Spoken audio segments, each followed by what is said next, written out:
and for focusing not just on Kerala, but also on other states. And thank you, Professor Joseph and the GIFT team for excellent organizing. I heard the inaugural session yesterday and also the Manrega sessions, and today the local government session just before this one, and all of them were really excellent. So this session will focus on Kerala's, as you said, most innovative and prized institution, Kudumshree. One could even call it the crown jewel. So today is Kudumshree's anniversary, May 17th, and although it's a grim time, but we must celebrate institutions because it's institutions which will help us survive, and I think which makes Kerala particularly unique. So, so I would wish all the people who have gone into the making of Kudumshree and continue to make it sustainable, my warm wishes that may it continue forever. So in 1998, as we know, Kerala launched the Kudumshree mission, the state poverty eradication mission. But unlike other states with anti-poverty programs, Kerala set in place an institutional structure for promoting all women's group enterprises, located at the village level within neighborhood groups and scaled up to the panchayat level through the Kudumshree network. So as I see it, central to the emergence of Kudumshree were three interlocking grid of ideas. One was, of course, decentralized management. The second was a multidimensional definition of poverty. And the third was a mobilization of grassroots participation through the People's Plan campaign. And as we know, PPC was a mechanism through which the local, left front government sought to involve people in the planning process. I remember Thomas Isaac called it planning up. So participative planning and women's inclusion have been key elements of policy formulation for Kudumshree, and also its group approach. And we know that 10% of budgetary allocation in panchayats has been for the women's component plan, and I think Kerala is unique in that as well. So when in the previous sessions, people talk about the importance of solidarity in Kerala's success, I believe people's stake in Kudumshree is an important part of that. Now, I first visited Kudumshree in 2011, when Mridul would remember that. I was chairing the 12th five-year plan working group on disadvantaged farmers, including women, and she was also a member of it. And I was especially interested in group approaches to development and empowerment. And of course, decided that we should have field visits instead of making recommendations from Delhi. Sharda Muralidharan was then the ED of Kudumshree, and she organized visits to meet with several joint liability groups. And I must say I was very, very impressed because I had been talking for a very long time, for many years, of how important it was for women to pool resources and to cultivate jointly, given how few women own land in India. And even at that time, there were some 40,000 group farms already, and which were really 4 to 10 women come together to cultivate jointly leased land, and they pooled their labor and resources. They borrowed from NABARD, and they shared costs and returns. At the same time, it was clear that there was very little concrete analysis at that point on the relative economics of group farming versus individual family farming. And the Kudumshree mission was also very interested in such an analysis and were able to fund the research. So I returned later in mid-2012 to do an intensive study to compare group farms with individual family farms in 2 districts, Thrissur and Alleppey. And I wanted to examine a simple question: are group farms more productive and profitable than individual family farms? Do they economically and socially empower women? So with a large research team and with logistical support from the Kudumshree mission and the cooperation of a lot of people, but I might mention Jagjeevan, Bindu Varghese, Suja Apan at the local level, I collected weekly data. This is a huge enterprise, as you can imagine, for every input and output for 260 group and individual farms. and also qualitative data over 2012 to 14 over these 2 years, and did a lot of interviews with Thomas Isaac, with Sharda Muralidharan, T.K. Jose, Vijay Anand, Mitsa Bakshi, Mridul, among others. And also Manjula, we talked. So what did the analysis show? I was amazed to find that women's group farms had 1.8 times the annual value of output and 5 times the net returns per farm compared to individual family farms. And most of the 95% of the family farms were male managed. And this was despite the fact that women were largely leasing in land, while the male family farmers owned the land that they cultivated. We know that women saved on hired labor, they delivered on contracts, they cooperated in every sphere. And yesterday we were talking about NREGA, but it was notable that NREGA has been used creatively by many groups, JLGs. They draw upon the program for land preparation on their group farms. And I think this is not very common across states. So apart from economic success, the women are recognized as farm managers and not just family farm helpers. They have gained a great deal of skill in new crops and practices. And by all the interviews that we did, they feel very substantially empowered socially and politically. They've been standing for panchayat elections and winning them and so on. Having said that, of course, the success of JLGs cannot be separated from the unique institutional innovation of the Kudumshree network, with the neighborhood groups for saving and credit at the village level, the area development societies at the ward level, and the community development societies at the panchayat level. Now, the CDS are autonomously registered and independent, therefore, of local government, which I believe is very important because it gives them bargaining power both with panchayats and with the state government. Now, I mention this because there's a lot of discussion today about SHGs doing group enterprises. And of course, this has a great deal of potential, but I do feel that we need to recognize the importance of the institutional spine which is represented by the community development societies. And this structure was particularly propelled by the 3 members of the first task force, which is Thomas Isaac, Mr. Vijay Anand, and Mr. Bakshi. Today, we have 68,000 group farms across 14 districts of Kerala. We also have a very large number of non-farm group enterprises run by Kudumshree women.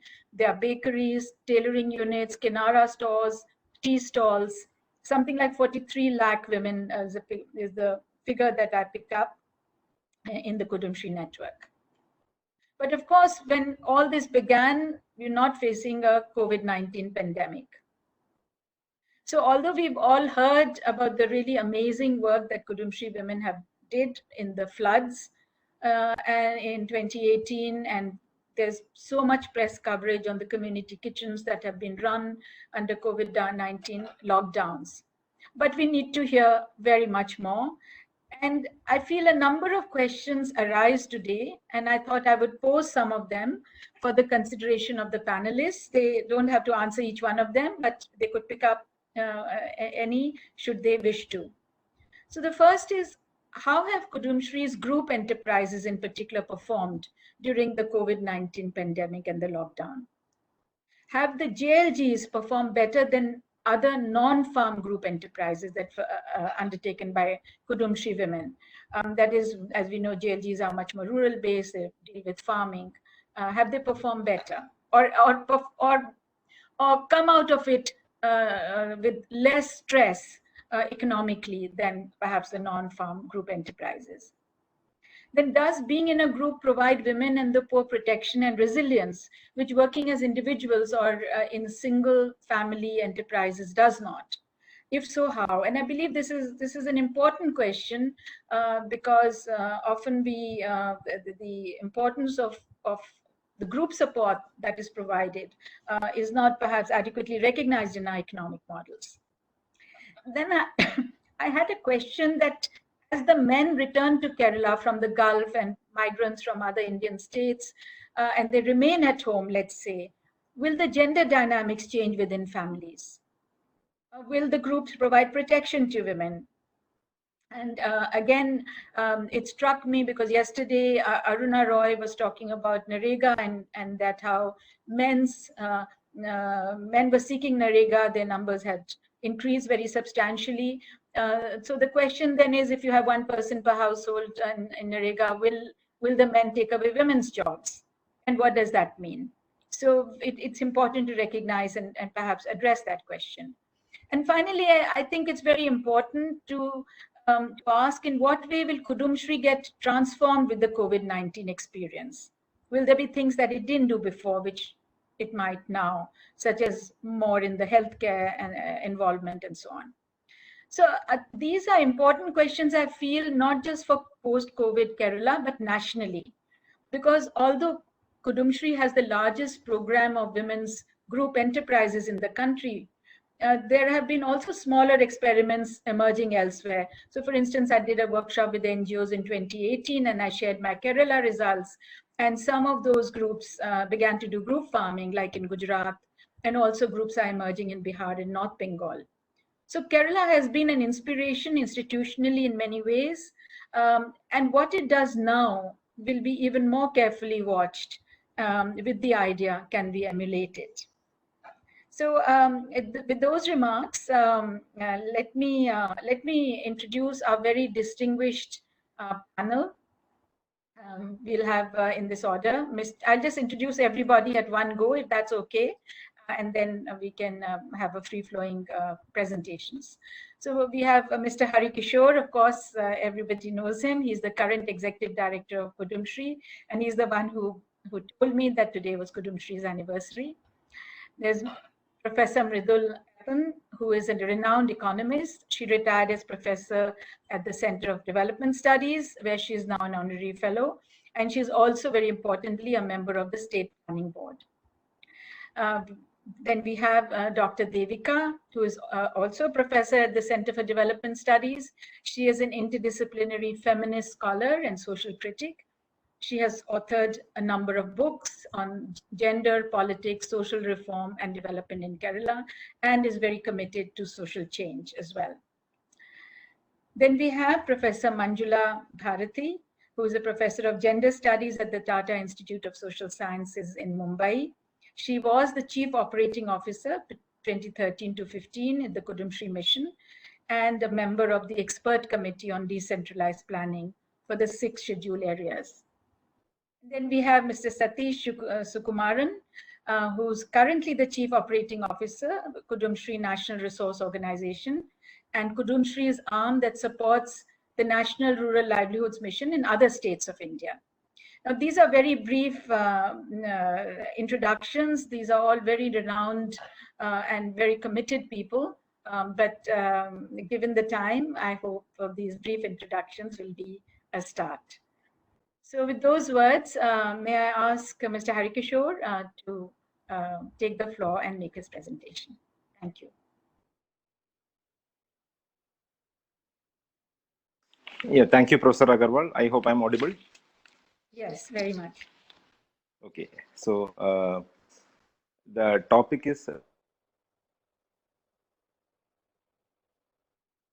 I'll take some 5 minutes to explain our various approaches. So as a solution for the pandemic in convergence with every department, we had 5 approaches. That's what I wish to highlight in today's speech.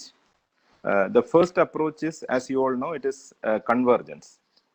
Kudumbashree, in its mission statement, very clearly it is written for functioning.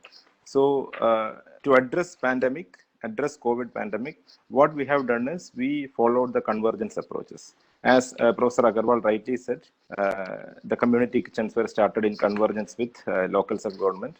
In 4 days, we were able to set up more than 1,300 community kitchens, feeding lakhs of people every day.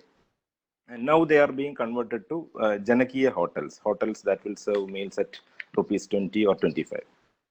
And another area of convergence is volunteers. There is a portal by Honorable CM where volunteers are registered. We motivated our team and more than 500,000 volunteers registered in the portal offering their services. Now, government announced another program called Subiksha Keralam. Subiksha Keralam is a program to revive culture, and it is aiming at food sustainability in Kerala.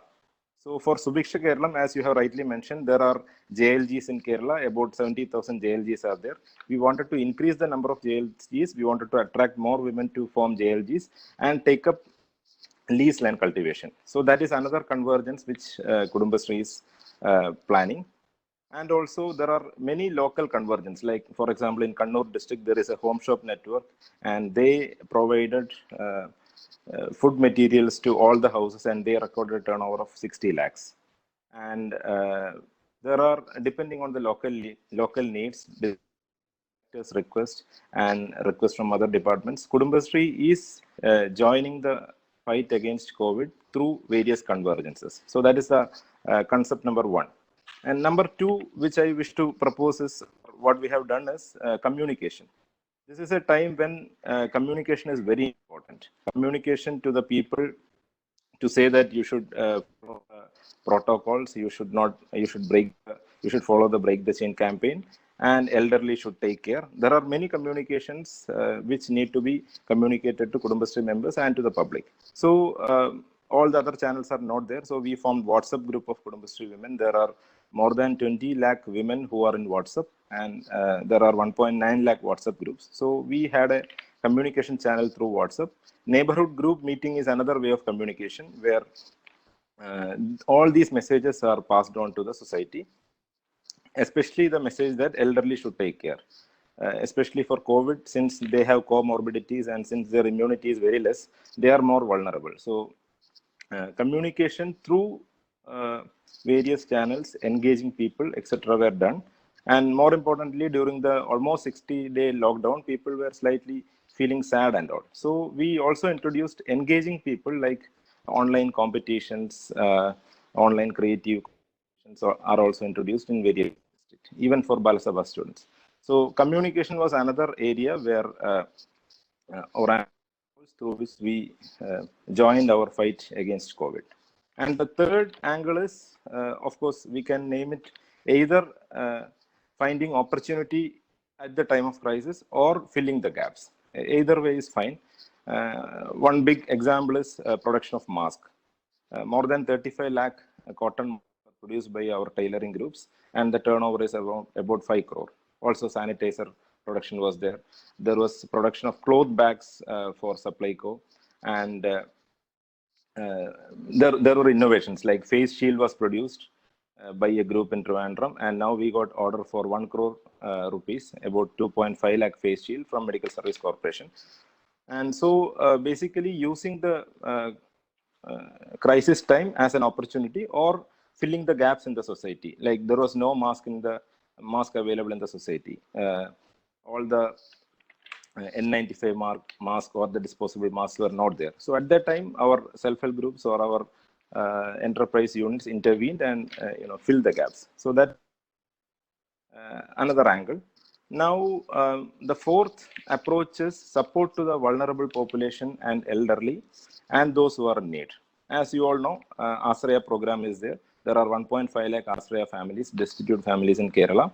We started a program of calling them once in 5 days and providing them with all the support.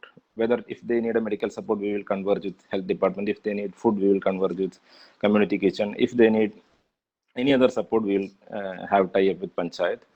So we wanted to take care of all the vulnerable population, and say for domestic violence was increasing during the lockdown. So we had a campaign to popularize our Snehida and community counselors. There are 350 community counselors who spread the message, who provided counseling to the needy people. And also there were 8,000 students in BUDS schools. They every day they come to school, but during lockdown they are at home.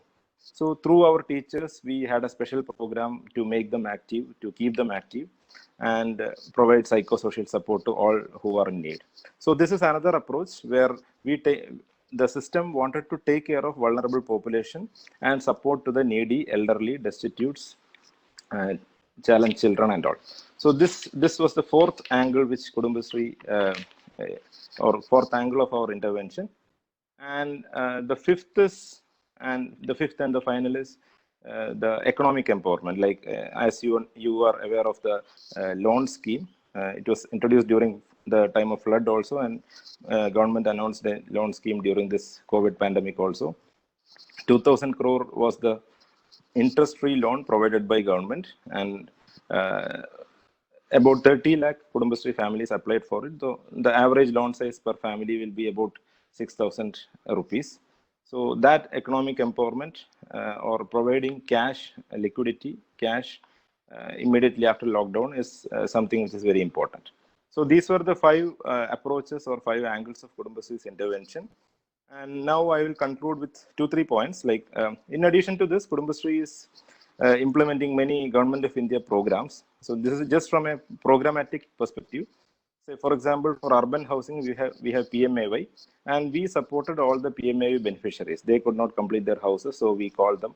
We provided mental support. There is another program called DDU-GKY, where there is skill training. There are 8,000 students who are study. We introduced an online course to them, soft skill course for 1 month, so that they are engaged and they get an additional certificate during the lockdown period. So such interventions were done, and the challenges are also there.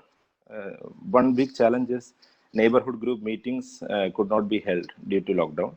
We tried online meetings and all. That is one challenge. Another challenge is the livelihood issue in agriculture and micro enterprises.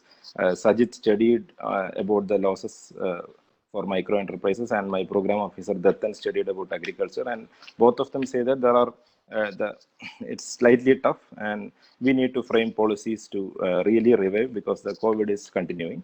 And another challenge is, of course, to take care of elderly and vulnerable population in the coming days. Though there are challenges, yes, we will take it forward.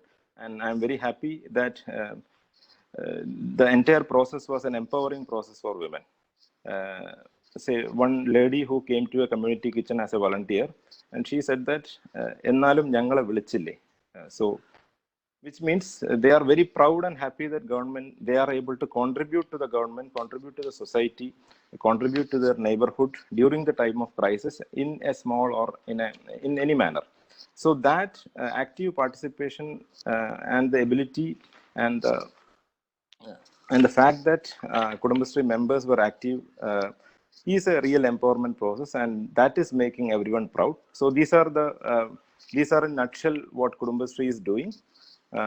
So to summarize once again, one is convergence approach, one is through communication, another is creating opportunities and filling the gaps, another is support to the elderly and vulnerable people, then of course through thrift and credit microfinance. And also there are challenges of neighborhood group meeting, there are challenges of our enterprises, and there are challenges in future also. But overall, am I not audible? No, you are audible. Yeah. So overall, this is the summary of the thought process and the activities which our team is doing. And I'm very proud that we were able to do to the best of our abilities, and it is leading to empowerment of Kudumbashree members and supporting the society in the all possible manner. Thank you very much. Thank you for so succinctly and clearly laying out what are the steps that Kudumbashree has taken and what are the challenges. Of course, underlying each of these very brief points is a huge amount of work and detail, which we don't have time to go into. But I hope at some point at the end of everybody's presentation, you will also tell us in what ways you think Kudumbashree should be transformed in the future, that these same challenges could be more positively addressed. So thank you. And shall we move to Mridul, Professor? Speaking about Kudumbashree, with whom I have been associated right from the start, actually. 1998, T.K. Jose made his first presentation in the Center for Development Studies. And we were actually quite fascinated with the whole enterprise. Let me go straight to what I think are the achievements of Kudumbashree, because Harikishore has spelled out quite a lot of things, and Beena, you yourself have given us a lot of details. In my view, the biggest achievement of Kudumbashree, together with the decentralization process which has given reservation to women in the panchayat and other local bodies, is making women visible in the public sphere. That to me is the one big achievement of Kudumbashree. And you see, not only in the public sphere in that sense, in the sense that we used to always talk about the high social development of women in Kerala, but we used to always say that, but they're hardly seen in public spaces. Now we find that definitely this has made women more visible, and which is, I think, a big achievement. Now, of course, they are still not visible late in the night or in some public spaces where we think they should be there. Those are still some hurdles we have to overcome, but otherwise, now they are definitely very visible in the public sphere. Together with the local body members, because, and they have also of course, we are not gone up on the scale in terms of more MLAs than MPs, but at least at the local level, now there are more than 50% women who are members of the local bodies, and many Kudumbashree people have also have won the elections. Now, the second question that I want to raise is, has it empowered women? That's a question which is very often asked about Kudumbashree. Has it empowered women? Now, when I look at empowerment and I look at Kudumbashree and I look at what's happening on the ground, I really adopt Naila Kabir's pathways to empowerment. I think that's the way we should have to look at empowerment. It is a pathway. It starts at some level and it can proceed linearly, actually. If necessary, it can proceed to a much higher level, to the transformation that we are talking about, or it can stay at a certain level, and then, of course, we have to work hard to make it go to the level we want it to go to. So this individual empowerment, there is absolutely no doubt that has happened in the Kudumbashree members. At the individual level, that they are empowered, more self-confidence, they can negotiate with people, they can negotiate with bankers, they can negotiate with the government departments, they can negotiate with bureaucrats. I mean, absolutely no doubt about it. They can come to public meetings and speak. So there has definitely been an individual empowerment that has taken place. Now, have we challenged the unequal gender relations? Now that, of course, I feel, to be fair, it's not just the task of Kudumbashree. There are many more programs going on by the government where we are trying very hard to do that. What we are calling the gender awareness programs, sensitizing people, doing things which women are not supposed to do, men doing what generally women do, trying to change gender roles. With a whole lot of programs, the government is trying to do that. And what Kudumbashree and we are actually working towards is, how do we democratize the household setup? How do we make the household more democratic? Because all said and done, everything springs from there. You see, the spillover into the hierarchical structures in the social and political institutions really take off from the way things are organized within the household. So we have to change the gender roles to some extent. We have to change the interdistribution of household work to a large extent. That challenge remains. But that's what we are doing with a whole lot of other programs. And Kudumbashree also, with their Snehita and their gender awareness programs, tackling it at the household level.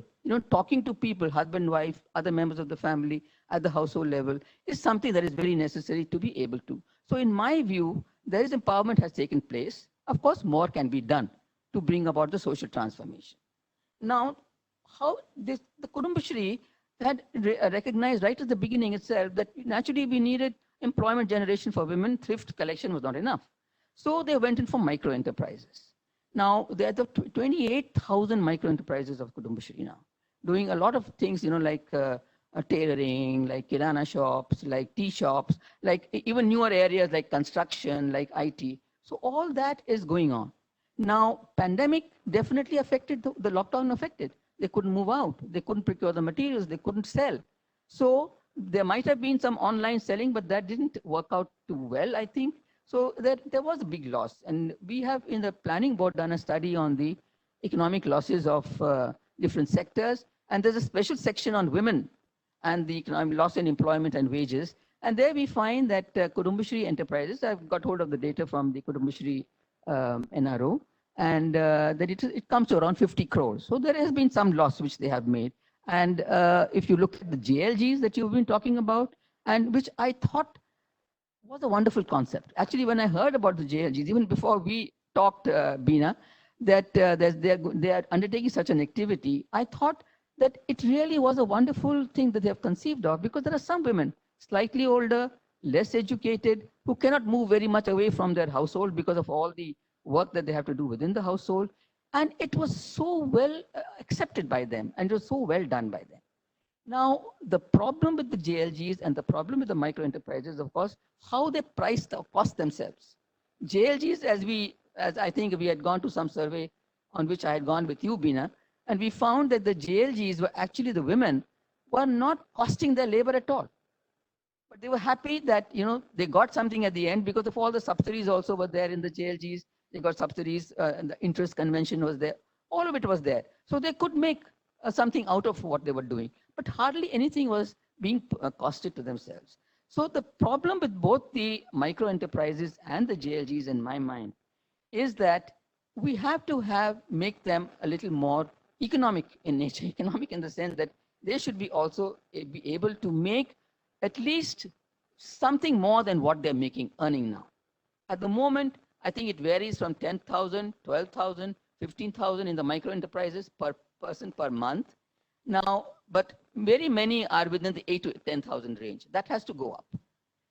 JLGs, I actually don't know how much. I mean, maybe Harikishore or Datan at the end can enlighten us. How much does a woman actually implicitly earn, if not explicitly costed even?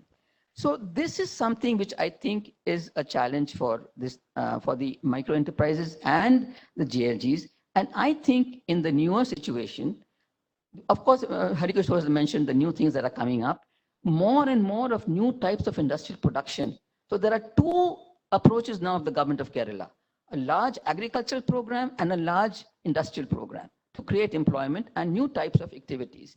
And both of them very suited to Kudumbashree.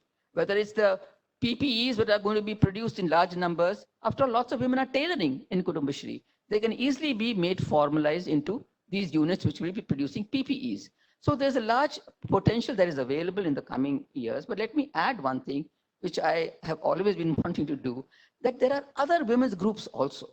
And there are other units of women also who should be given a chance also to participate in these things. We always think of Kudumbashree because they are there.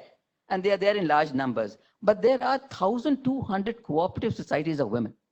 And 400 of them are linked to the Vanita Fed, that is the Federation of Cooperative Societies. Now, I would like that even Vanita cooperatives and all get a chance to make these things together with the Kudumbashree, both in Subiksha, value addition is there, lots of things are happening in the state now, and there are lots of chances coming up.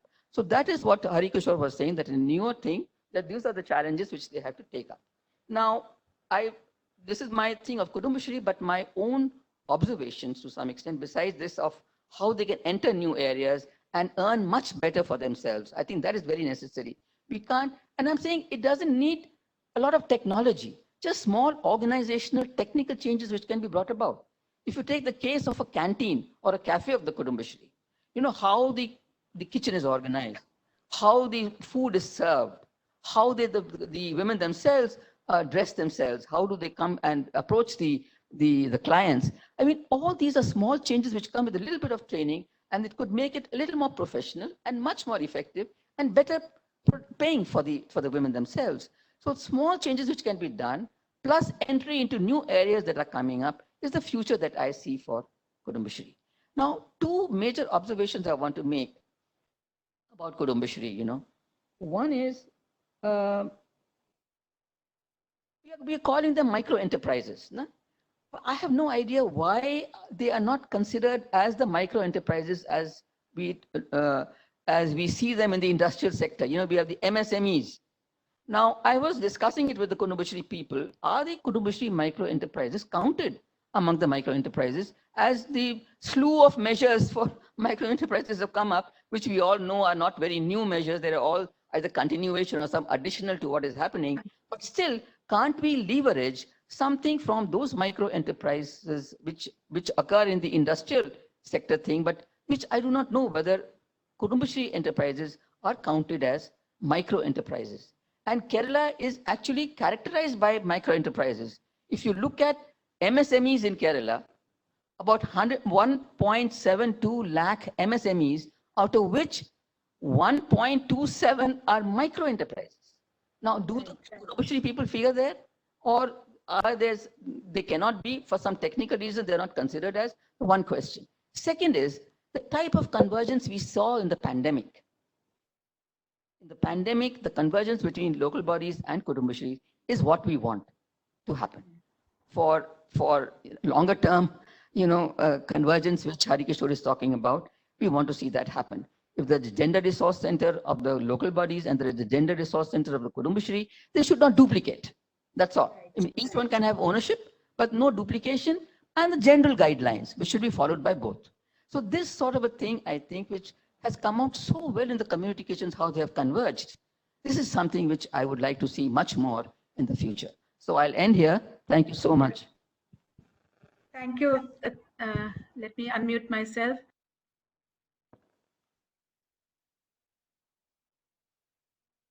Ways forward. I just thought I might add a couple of things from what you'd said in terms of the impact of Kudumbashree on empowerment, because among the things that constantly came up in the JLGs when you talk to the women farmers was that now they were skilled and knowledgeable, and they were recognized as skilled and knowledgeable by the community.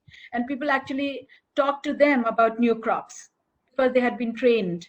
And I think this is very important in terms of how they see themselves in the public space. The other thing which was striking was that if women were absent for some reason and they couldn't contribute labor, I'd asked, well, who contributes instead? Often it was maybe their daughters, but it was not uncommon for husbands, if they were around, to actually substitute for the woman or for a son. Now, these are very small aspects of changes in gender relations, but I think they are relevant and important. And it struck me while you were speaking that among the new things that could be done were, like, for instance, there's quite a lot of mechanization now in agriculture, and repair workshops. Women could serve as do organized repair workshops of their own, much more agro processing, and so on. But anyway, these are important ideas to take forward. And thank you. So if I may request Devika to make a presentation.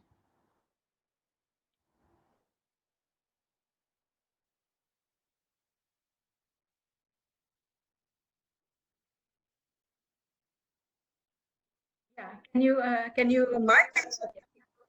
Good to see you. Yeah. Okay. Can you hear me now? Yes, very much. Yes. Yeah, I was just saying that it's a great pleasure to be coming together like this on Kudumbashree's birthday. It's I mean, the pandemic has given us very little joy until now.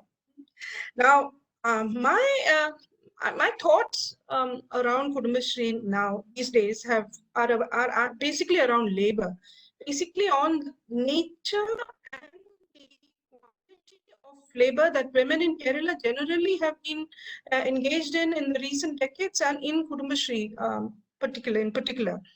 So you have a lot of empirical research now, which seems to indicate that women's labor in homes have changed in terms of complexity and quantity.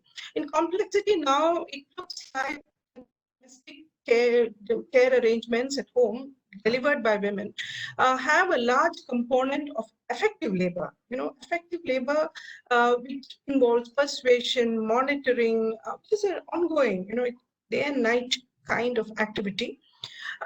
You also have what we call, provisioning labor. Of course, as we know, since the 1990s, women have started taking up in large measure, and the work that they do for the local self-government, in the local self-governments, for the local self-governments, is a part of this, a governmental labor. So, if you take these two, this is added to the average Malayali woman's work. I mean, this is part of the average Malayali woman's workload to a far greater extent than it was in the earlier decades. So now with the pandemic, what one sees is that the effective component and the government component are now, very much in the public domain. The effective component definitely so, because Kudumbashree women really have played the most important role in persuading people, monitoring people. Now, nobody treats this as labor, but we know that this is labor, and women are performing it in an exemplary way, which has been very, very important in our. So I think this is for Kudumbashree a very decisive moment, because the labor that they are doing in the public is also important in the sense that it's no longer for just the local community.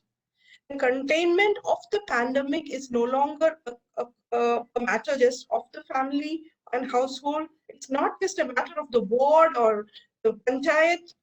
It is actually a matter for the whole state. So in some state, some way, Kudumbashree has become a kind of a caring force. I would call it labor force, a caring labor force that is working for the entire state. So in some sense, Kudumbashree's entire self-definition could possibly undergo a change as the workloads, of course, grow more complex and increase. And this could be a very important point for us to reflect on how then to reward this, how then to acknowledge it as labor, not just voluntary work, how to acknowledge this as labor and how to reward it. And I am a great believer in rewards. I think empowerment is great. That comes out as unintended consequences. Often it comes in all kinds of ways, not anticipated by policymakers, but rewarding is important. And that's one thing. The other concern that I've had, which is related to this, is just what you flagged on how we kind of, how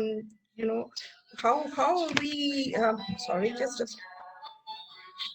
how we could transfer Kerala's development-centered civil society, that is the state-centric, the civil society that was literally set up on state aegis, Kudumbashree. How do we expand it? How do we actually transform it into a body that can actually address the emergent challenges of the new millennium, which we all know is the frequency with which development emergencies have been developing. So these are, these are kind of interrelated. So my response to how one could, rethink Kudumbashree on the one hand, characterize its mission, and how we could expand the development civil society. These are connected. These two issues are connected, and I have two suggestions there. One, of course, that we expand the development civil society by bringing in more sections. Now, Kudumbashree, as we know in Kerala, is really the default public life option for a very large number of women. In fact, married women in Kerala, the average married woman in Kerala, Kudumbashree is the default public life option. But that's for married women. Now, in Kerala, however, the women who, younger women, for example, are really a group that is crying out for government attention. They are disadvantaged in many ways. They have much lesser opportunities, not just in employment, but also in public life. They have no voice in that sense. They have very little voice. And they're seriously disempowered by our ever-resilient social conservatism. Kerala, for all its fine talk about development, is an extremely conservative place. And this falls mostly on young women, actually. And therefore, I think the next step that Kudumbashree should take in this direction of changing itself is to reach out to young women and get them, basically bring them into this this whole work of public, public development, popular development work that we desperately need in when we want to manage development emergencies. So, focusing on this on young women may also be useful to at least partially overcome significant and dangerous kinds of polarization, social polarizations that we have been seeing lately. Kerala is not the Kerala of 1996. The kind of social polarization that we are seeing now is much more dangerous and virulent than it was when in the heyday of People's Planning Campaign. So focusing on young women, however, might be a way, at least partially, to overcome this kind of polarization. That might bring back development as a ground on which we can build social consensus over and above all these differences. Then, and I think here we get really bold and take all kinds of calculated risks. And for example, the tribal Kudumbashree, and the Kudumbashree is already doing, responding to, the complexity of society around it. For example, Kudumbashree has a tribal initiative. It has set up groups for senior citizens, for men, and so on. So, I feel that that kind of acknowledgement of the diversity within Kudumbashree that is developing organically should be pushed with a little more conscious planning and take calculated risk. So, for example, the migrant workers coming to Kerala are not laborers, and they're sometimes public discourse is very unkind to them. But we all know, I'm sure we know that these are people coming with real skills, and sometimes they have very good farming skills, for example, just one of the skills that they have. So, is there some way we can think about, you know, drawing those skills? Is there an appropriate form of mobilization that Kudumbashree could possibly think about that can actually draw the real skills of migrant workers to our system? And if they can be connected into our development network in some kind of a win arrangement, of course, that's a difficult task and it needs a lot more thinking and imagination, and of course, the language barriers to start with. But I think that's the direction we should be thinking on, all these different things. Now, Kudumbashree's tribal initiatives could actually be turned into, a different kind of a Kudumbashree for tribal areas and fisher folk. For example, the priorities of ecosystem people are significantly different from others. Can there be a subsystem of the Kudumbashree too, which would be more appropriate and adequate for those for ecosystem peoples? Now, I'm saying this because it's important to address the criticisms that come from those who did not benefit by the Kerala model of the 20th century. Instead of dismissing them as identity politics, I think it's important to address those, through the mechanisms that we actually have. And finally, and for this, and also the NRIs in Kerala are often ungovernable. I'm sorry to use that word, but that is how it is. They are willing to be governed by the states where they're settled in, but when they're in Kerala, sometimes they're ungovernable. We've seen that during the floods. And this is not their fault. I mean, this is just that people, are subject to different government systems and they may not adjust to others. So there is a way in which they have to be brought back into development democracy as participants. So we have to imaginatively think of a form of getting them into the. This is the first point I have to make. How Kudumbashree can possibly bring many more people into the network of development.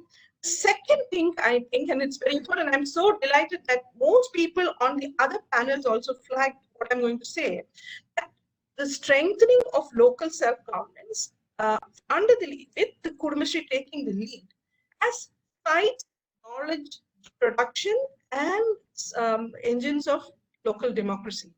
Now, democracy, as we know, is one of the most imperiled areas with heightened surveillance under pandemics, and also even under any disaster conditions. The first casualty likely is to be of democracy.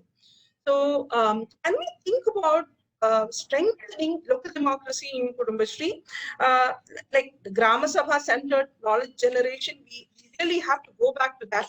And I would say that, I would have loved to think about disaster survival reports in the frame of the development reports of 1996 before the disaster management plans. That would have made a huge difference to how we look at disaster. And I must say that over the past 10 years, there has been a depletion of the powers of the LSD really, and not really the strengthening. But I think this is a moment we can really recoup what we have lost through the Kudumbashree. And Kudumbashree could lead these, these development. Grama Sabhas could be through development knowledge generation exercises. So, if that's what I have to say, and thank you very much for this opportunity. Thank you, Devika. As always, very wide-ranging and a lot of very good suggestions. I think I won't spend time trying to summarize anything, but maybe I could highlight them towards the end of the end after everybody's presented. So thank you. So I'd like to ask Manjula to Professor Manjula to speak. We are running a little late, so if people would speak for about 7 minutes each, and then we'll have some time for more discussion. Thank you. hear me? Yeah, Manjula, yes, we can hear you.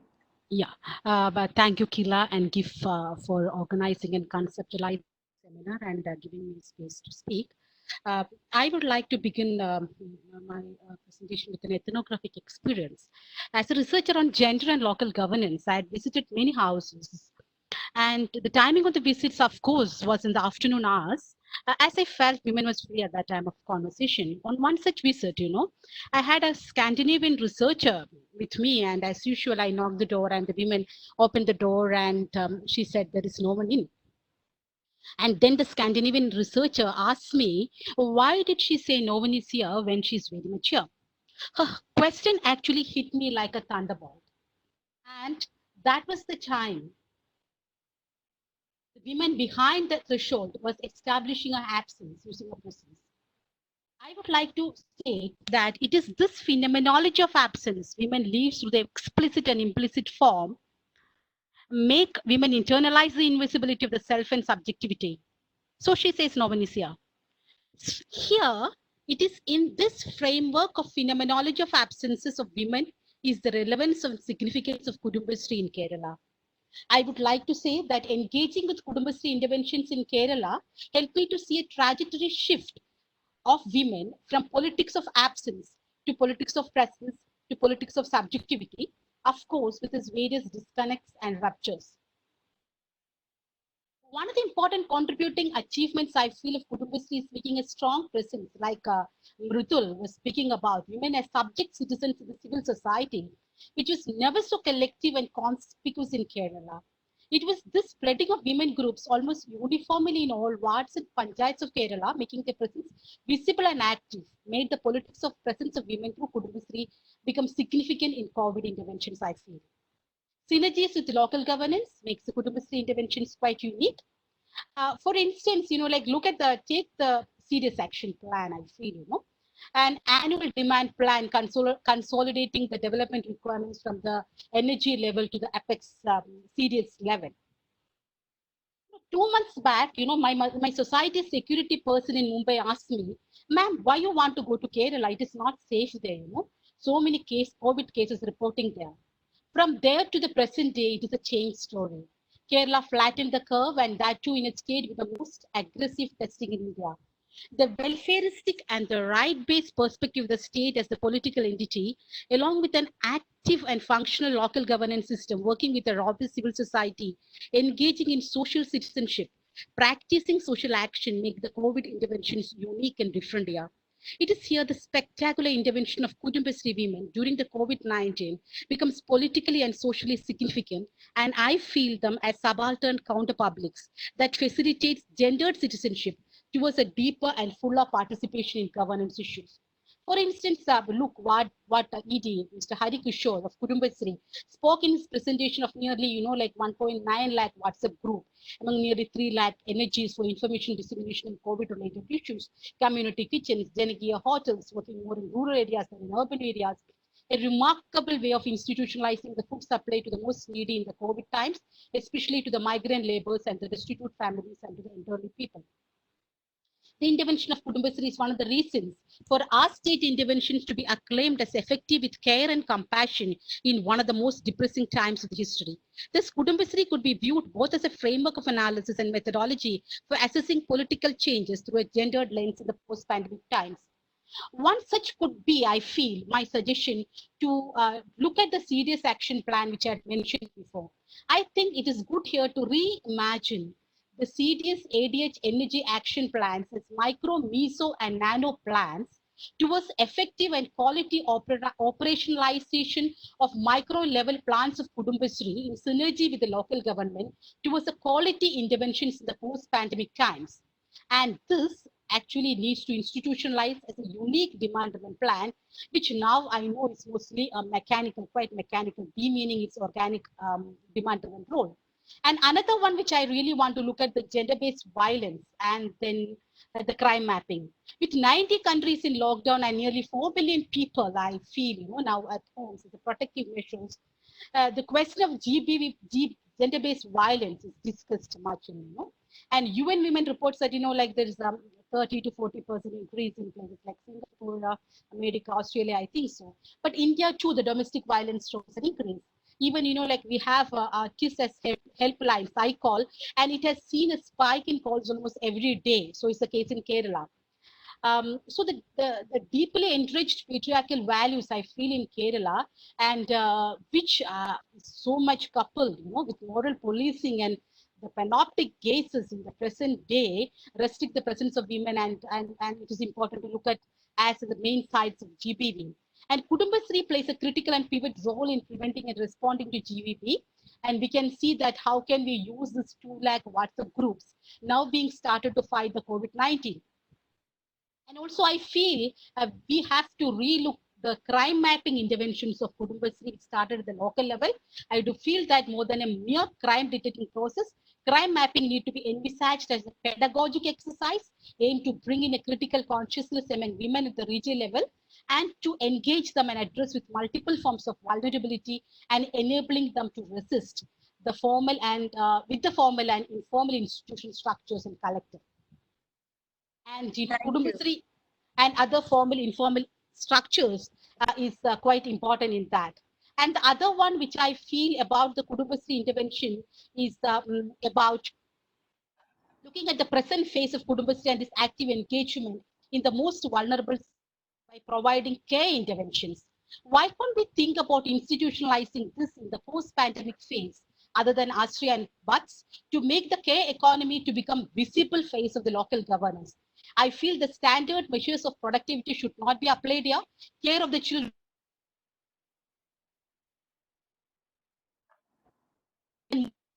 considering his huge interventions at informal education spaces and the old and elderly, which like Harikishore has already mentioned about it. And then about why can't we think about institutionalizing this interventions and and then most importantly I feel the interventions among ST belt, the most marginalized communities in Kerala, and how to make flagship program of Kudumbasri, the sustainable tribal development, as like to make more institutionalized interventions exploiting the presence of Kudumbasri in all the nooks and corners of India. And this phase of the care economy, where Kudumbasri can take the leadership role and can make the market speak about compassion and care, along with money and unusual language, but very apt for a state like Kerala, which is highly acclaimed for the public actions and social reforms. So to conceive and perceive energies as nano care units in the local governance in expanding spaces of care economy, utilizing the training components of Kudumbasri. So I had, and I feel, the other one is on IEC interventions. So Kudumbasri, I feel, can thus be a humanitarian phase of the new economic thinking, efficiency service delivery, which needs to be characterized by a philosophy of participation, inclusive democracy and communitarian perspective at local level with care and compassion and giving more importance to the care economy. Sorry,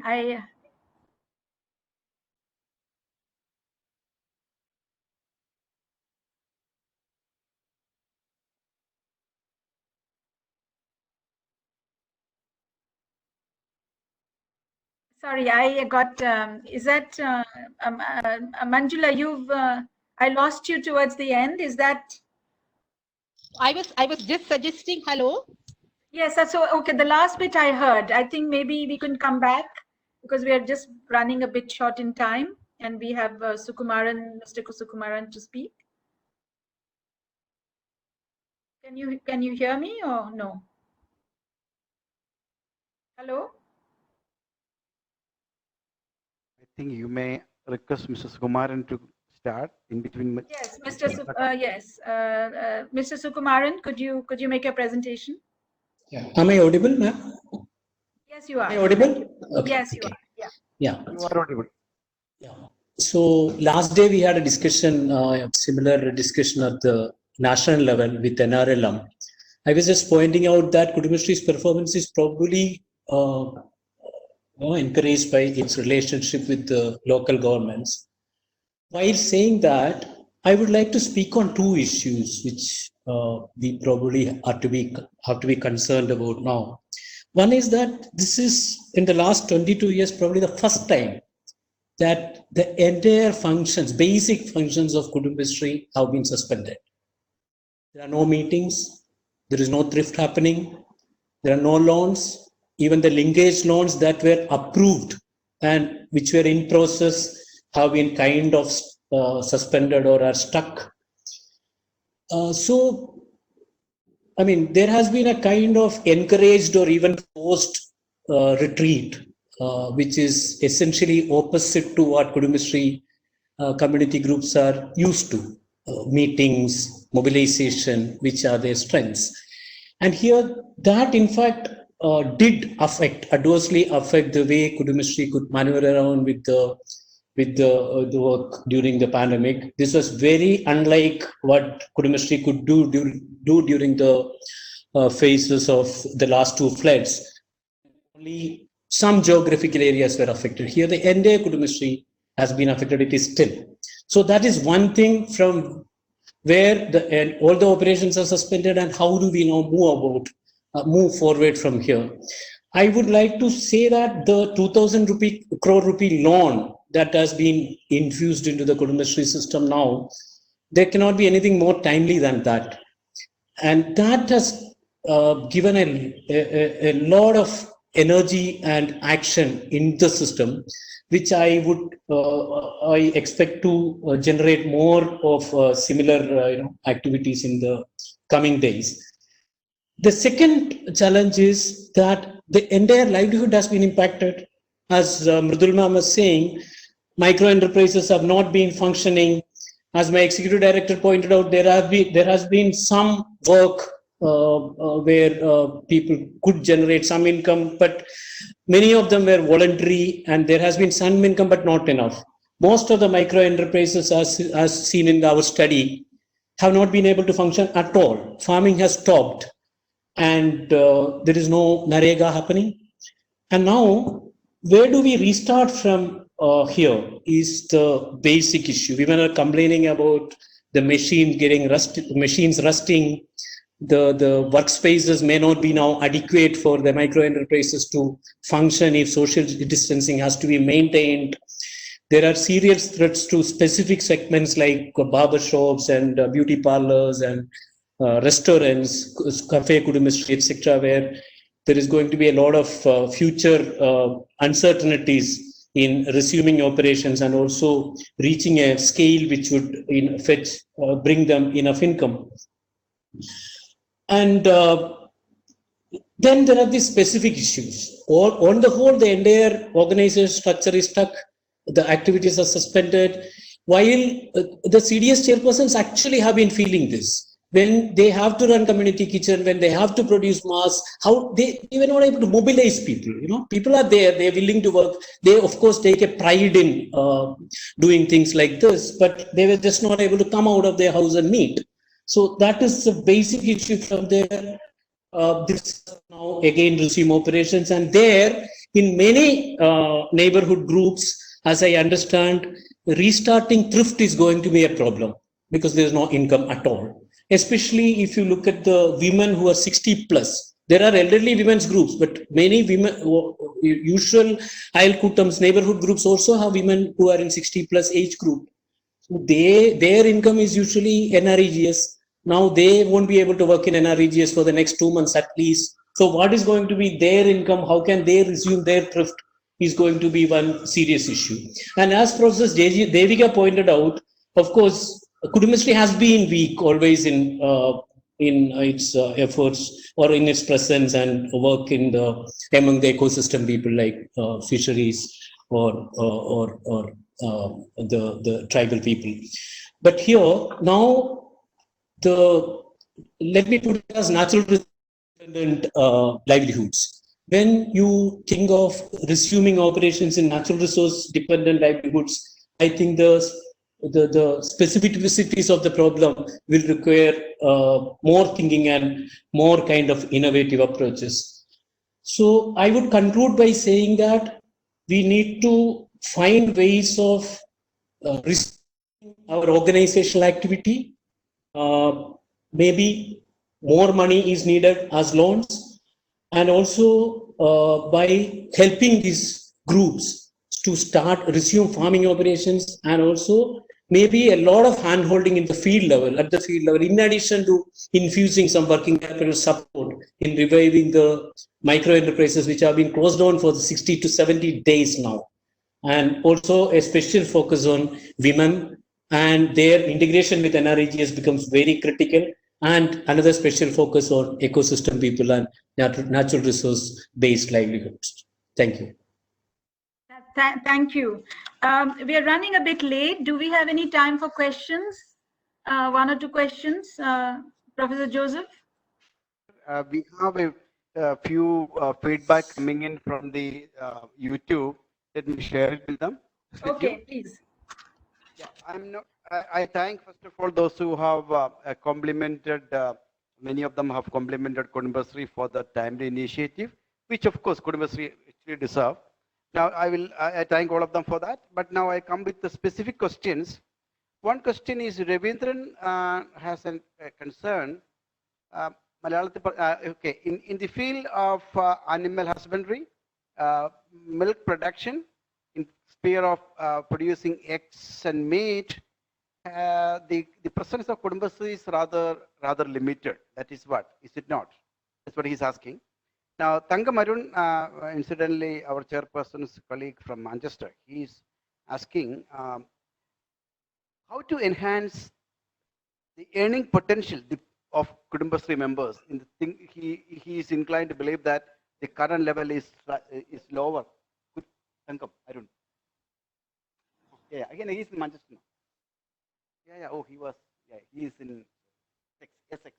Sorry, he was in Manchester.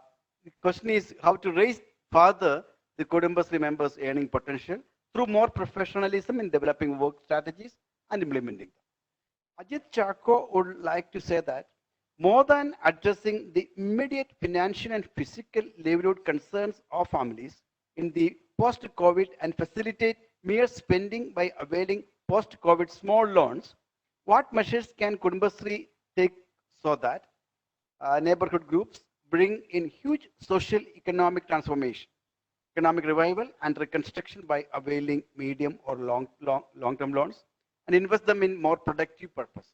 These are the kind of immediate concerns. Yeah. So shall we take these and then we'll have some other comments. Yeah. So yes, who would like to? I think on the animal husbandry and so on, Mr. Harikishore, would you like to address this? I think he has lost connection. Yeah, I lost the connection in between. And, so I missed the question. What was the question? This was about animal husbandry, the potential of milk production, egg production, animal husbandry, that Kudumbashree doesn't have a huge presence here. So do you have any comments on that? Has it ever had a huge presence in this? Because animal husbandry is very labor intensive. So has it ever had a huge presence? Yeah, we have two types of livelihood. One is farm livelihood and other is non-farm livelihood. All the micro enterprises are coming in non-farm livelihood, and animal husbandry is a program under our farm livelihood program where we have JLGs on one side and animal groups doing animal husbandry on the other side. Since last I think 5-6 years, we have programs like Kshira Sagaram, Aada Gramam, and recently we have Kerala Chicken, where we are trying to focus more on animal husbandry. The fact is, more subsidies required in these animal husbandry programs. So that's why, because of fund shortage, it is not coming forward. But as you know, with the convergence of local governments, where there is a mandate of livelihood for local government, and through the convergences, yes, we can bring in more programs for animal husbandry and for self-sufficiency in animal husbandry sector. And I would like to highlight the fact that most of the families, most of the women wanted to use this sector for their livelihood because it is very easy for them to do part-time job, and their mobility is also not much affected. They need not travel long and they can earn good income also. So yes, it's a focus area for us. So, and the other question, because everybody has had already, I think Mridul, Devika have all made suggestions on increasing the potential, earning potential. So did you want to add any aspect or any on earning potential? Because I'll summarize what the others have said. Already overshot by 15 minutes. So I think Okay, millet. so will be let me make some concluding comments in that case.